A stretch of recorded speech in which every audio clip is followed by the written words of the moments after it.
Hi friends, நம்ம அரபு கதைகள் பற்றி பார்க்க போகிறோம். போன கதையில் நம்ம சொல்லியிருந்தோம் சாஸ்திரியரை பற்றியும், ஷாஜாராத் 1001 இரவு கதை சொல்லி அவளோட மரணத்தை தள்ளி போட்டதை பற்றியும் சொன்னோம். இப்போ அந்த கதையோட விரிவாக்கத்தை பார்க்கலாம் வாங்க.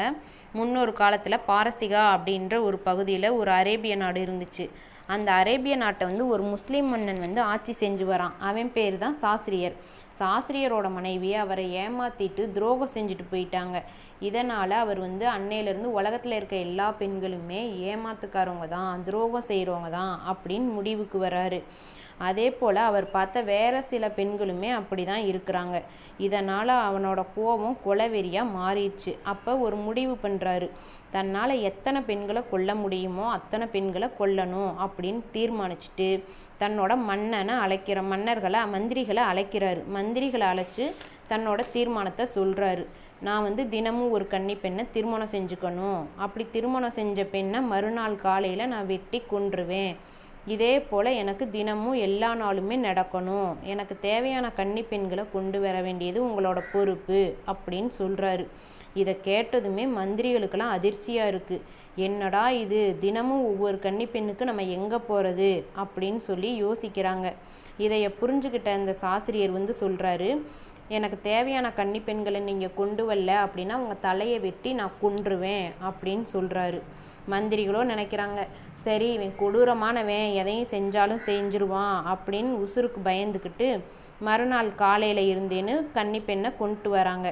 ஒவ்வொரு நாளும் ஒவ்வொரு கன்னி பெண்ணை அவர் திருமணம் செஞ்சுக்கிறாரு.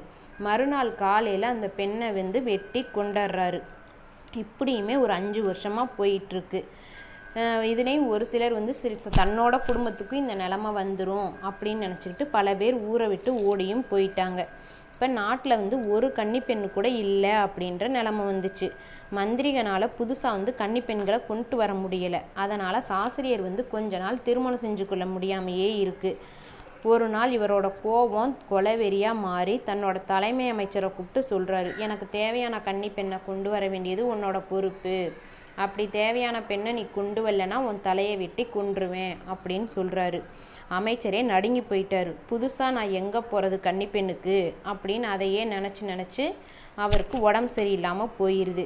ஆனால் அந்த அமைச்சருக்கு 2 பொண்ணுங்க இருக்காங்க. மக பேர் ஷாஜாராத், 2வது மக பேர் துனியாஜாத். அப்போ அவங்க 2 பேரும் கேட்குறாங்க, அப்பா உங்களுக்கு உடம்பு சரியில்லாமல் போனதுக்கு காரணம் என்ன அப்படின்னு கேட்குறாங்க. அப்போ அவர் சொல்ல தயங்குறாரு. அப்புறமா அவர் சொல்கிறாரு, மன்னனோட உத்தரவை பற்றி சொல்கிறாரு. ஷாஜாராத் தைரியமானவ. அப்பா அவகிட்ட சொல்கிறான், அவங்க அப்பா கிட்ட சொல்கிறான், அப்பா நான் மன்னனை திருமணம் செஞ்சுக்கிறேன், அதை எப்படி சமாளிக்கணும்னு எனக்கு தெரியும் அப்படின்னு சொல்கிறான். அதுக்கு அவர் இருந்துக்கிட்டு சொல்கிறாரு, ஏன் உன் உயிரோட வெள்ளாடுற, பேசாமல் இரு, இல்லைன்னா ஒரு ஏவாரி மனைவிக்கு ஏற்பட்ட நிலமை தான் உனக்கும் ஏற்படும் அப்படின்னு சொல்கிறான். ஷாஜாராத் கேட்குறா, எந்த ஏவாரி மனைவியை பற்றி சொல்கிறீங்க அப்படின்னு கேட்குறான்.